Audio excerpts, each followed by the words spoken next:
When you feel it's hopeless, when you think that you lost, oh, I will take your hand and we'll rise up from the dust. Oh, don't be afraid to show what we're going for. This is what we know.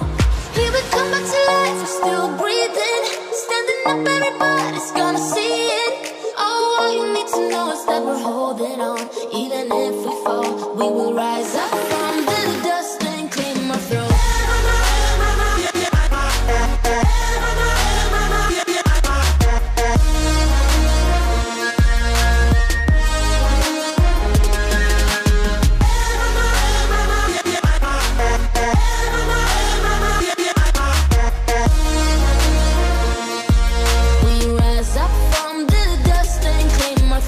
Est-ce que tu peux expliquer un peu le concept?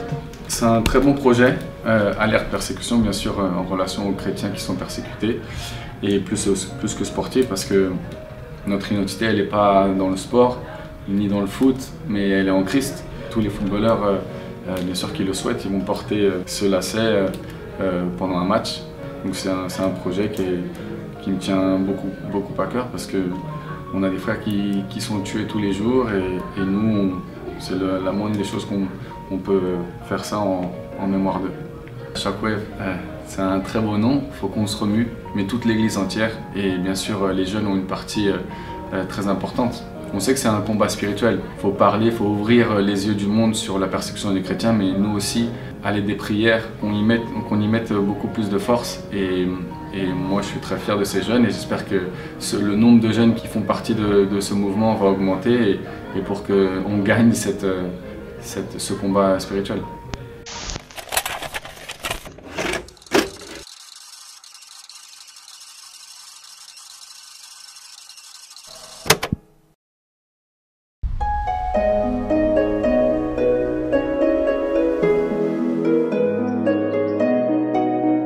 Chaleur tropicale, de belles plages, des milliers de nuances de vert et d'innombrables couleurs. L'Indonésie. La plupart des gens associent le pays à l'île de Bali, mais c'est bien plus que ça. L'Indonésie est le plus grand État insulaire dans le monde avec plus de 6000 îles habitées de Sumatra et Bornéo à la Nouvelle-Guinée. C'est une destination populaire pour les voyageurs et les vacanciers. Contrairement à Bali, qui est principalement bouddhiste, dans le reste de l'Indonésie, environ 90% des habitants sont musulmans. C'est le plus grand pays musulman au monde. Selon la Constitution, toutes les religions ont des droits égaux et pendant longtemps, l'Indonésie a été considérée comme un pays modèle, combinant les enseignements de l'islam avec une société tolérante, ce qu'on appelle l'islam insulaire. Les musulmans vivant aux côtés des chrétiens, des hindous, des bouddhistes ou des membres d'autres religions traditionnelles dans une cohabitation pacifique. En particulier à Jakarta et dans d'autres grandes villes, les chrétiens peuvent construire des églises et gérer des établissements chrétiens comme cette université. Mais cette paix est en danger.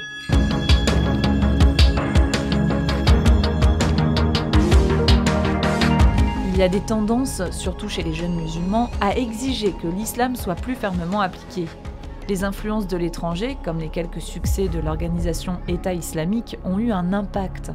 Cette atmosphère changeante est devenue évidente dans le cas de Basuki Cahayapurnama, également connu sous le nom de Ahok. Il était le deuxième gouverneur chrétien de la capitale indonésienne Jakarta. En mai 2017, il a été condamné à 2 ans de prison.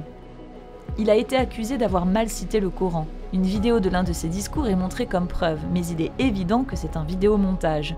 Néanmoins, le juge a accusé Ahok d'avoir suscité la peur et blessé les musulmans. Le groupe extrémiste Front de défense islamique a ensuite mobilisé les musulmans pour des manifestations dites saintes à Jakarta. Avant cela, le groupe n'était connu que pour des attaques isolées. Ce cas inquiète beaucoup de chrétiens indonésiens. Si un politicien influent n'est pas à l'abri de telles attaques, comment se sentir en tant que simple citoyen? Puis vint le dimanche 13 mai 2018.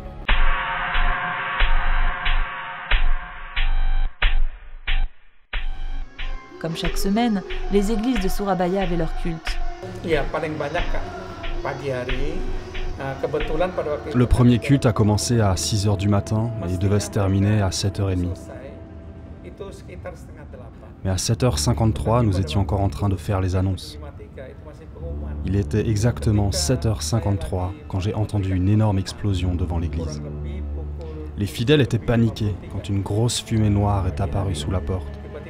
J'ai tout de suite essayé de calmer les gens parce qu'ils couraient tous vers la sortie pour sauver leur vie. Je leur ai demandé de rester calmes pour que personne ne soit blessé dans la panique. Que serait-il passé si le culte s'était terminé à l'heure et que tout le monde était sorti? Il y aurait eu beaucoup plus de victimes. Nous étions choqués, mais aussi reconnaissants parce que Dieu nous a épargnés. Au même moment, l'église presbytérienne de Surabaya a été visée par des attaques. Ils ont surgi de nulle part devant notre église au début du deuxième culte. C'était le chaos total. Quand la bombe a explosé, les gens ne pouvaient ni entrer ni sortir. La police est venue tout de suite. C'était vraiment intense. Nous n'étions pas habitués à ce genre de situation. Tout s'est passé si vite. Quand nous avons entendu les deux explosions, on a d'abord cru que c'était le transformateur. Quand nous sommes sortis, on nous a dit qu'une mère et ses enfants s'étaient fait exploser dans le parking. Environ 5 minutes plus tard, la troisième bombe a explosé et on a compris qu'il s'agissait de bombes. À 11h, la police a trouvé une autre bombe et l'a désamorcée. Une des victimes de notre communauté était une employée dont le travail était de distribuer les livrets de nouvelles que nous donnons chaque semaine aux membres. Elle comptait aussi les visiteurs et se tenait devant l'église. Elle était là quand la bombe a explosé. Si elle avait été à l'intérieur de l'église, elle serait restée en vie. Personne de ceux qui étaient dans l'église n'est mort, mais tous ceux qui étaient dehors ont été tués. Si la terroriste avait pris l'entrée habituelle, il y aurait eu beaucoup plus de victimes. Mais elle est venue de l'autre côté et la bombe a explosé. Dieu nous a protégés. Il a fallu 3 mois pour revivre des cultes normaux. Juste après l'attentat, beaucoup de membres avaient peur de revenir. Ils étaient certainement traumatisés et effrayés de venir à l'église. Nous sommes allés visiter nos membres pour prier avec eux et renforcer leur foi. Les jeunes ont entendu l'attentat, mais ils n'étaient pas là quand c'est arrivé. Ils avaient leur culte à part. Certains d'entre eux étaient très en colère. Nous insistons toujours sur le fait que nous ne devons pas haïr les persécuteurs. Ne pas nous venger, mais essayer de les aimer et de prier pour eux, afin qu'eux aussi puissent prendre conscience de leurs actes et se repentir. Parfois, certains jeunes se fâchent et disent « Vengeons l'Église !» Ce sont de nouveaux convertis, mais quand nous leur enseignons la Bible, ils comprennent. Après l'attentat, les représentants religieux de la ville se sont efforcés de faire preuve de compassion et d'unité. Cependant, la radicalisation des musulmans dans le pays devient de plus en plus incontrôlable.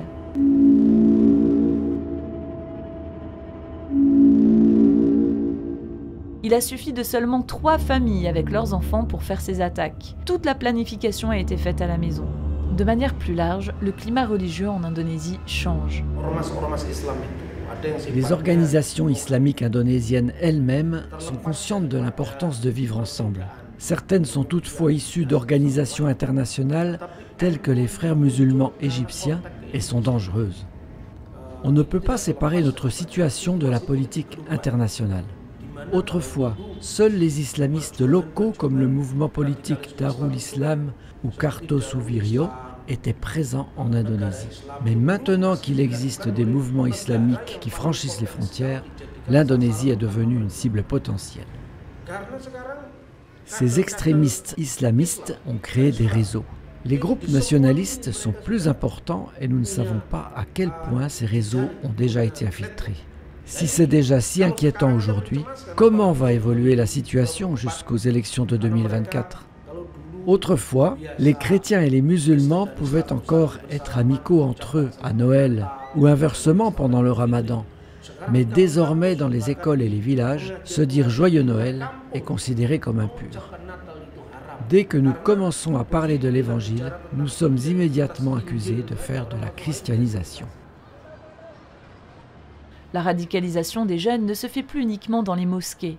De plus en plus de jeunes s'intéressent à l'islam par Internet. Les imams qui ont des enseignements extrémistes deviennent de plus en plus influents. L'un d'eux est Félix Sio. Depuis qu'il est musulman, il est un fervent défenseur de l'islam radical et compte déjà plus de 7 millions d'adeptes. Un grand nombre d'imams souhaitent une situation semblable à celle de la province semi-autonome de la ville de Banda Aceh sur l'île de Sumatra. Après le tsunami de 2004, l'agitation politique de la région a créé une zone avec un gouvernement indépendant. Ici, la charia et la loi islamique font partie intégrante de la législation. Les chrétiens qui vivent et travaillent dans cette ville ressentent fortement cette pression.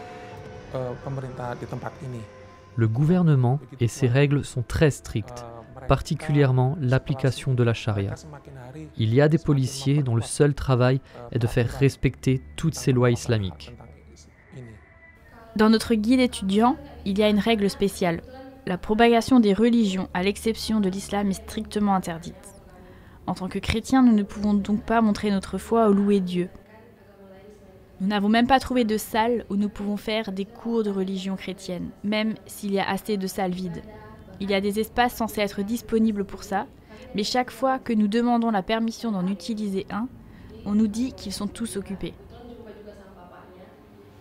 Je suis la seule à ne pas porter le hijab, parce que je suis chrétienne. Le professeur que j'avais était très religieux et m'a donné la pire note possible.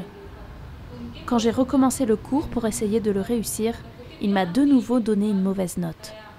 Un autre professeur m'a dit « Tu devrais porter un hijab, parce que les musulmans sont majoritaires ici.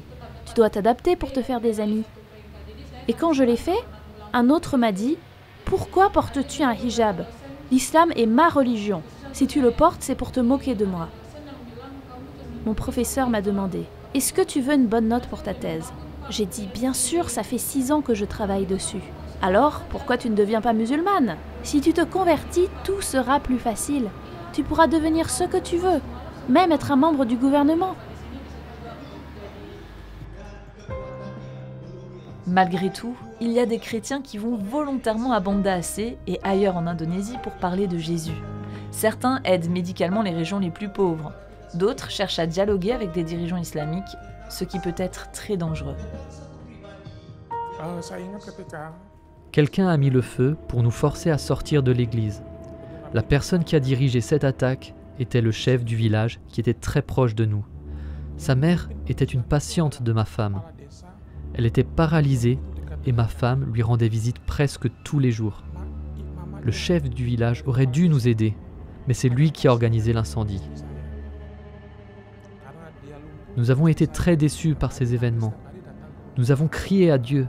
Nous avons été découragés de voir des gens qui étaient très proches de nous et que nous aidions fréquemment s'en prendre à nous et chercher à nous expulser.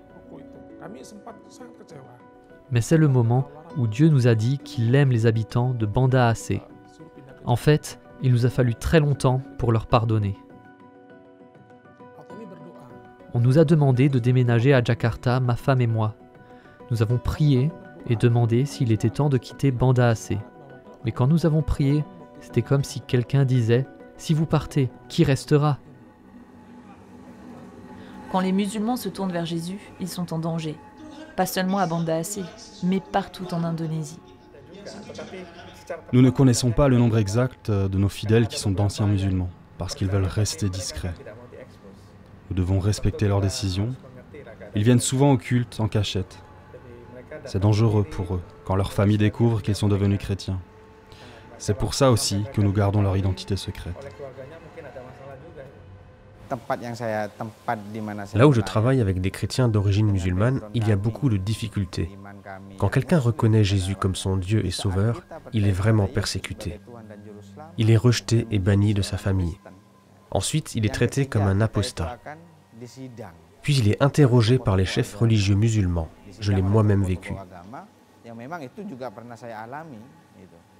Nous sommes exclus. Surtout dans nos cercles d'amis, le sujet de la religion va vite être abordé et nous sommes traités avec haine et dégoût.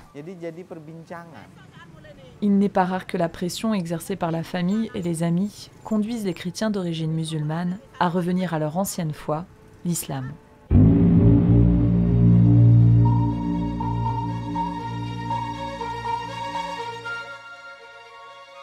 Je veux que vous sachiez qu'il y a des jeunes ici qui ont besoin de prière.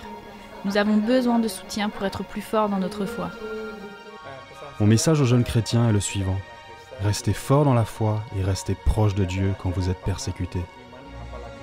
Nous devons supporter cela en tant que chrétiens, car Jésus a dit « Vous serez persécutés à cause de moi ».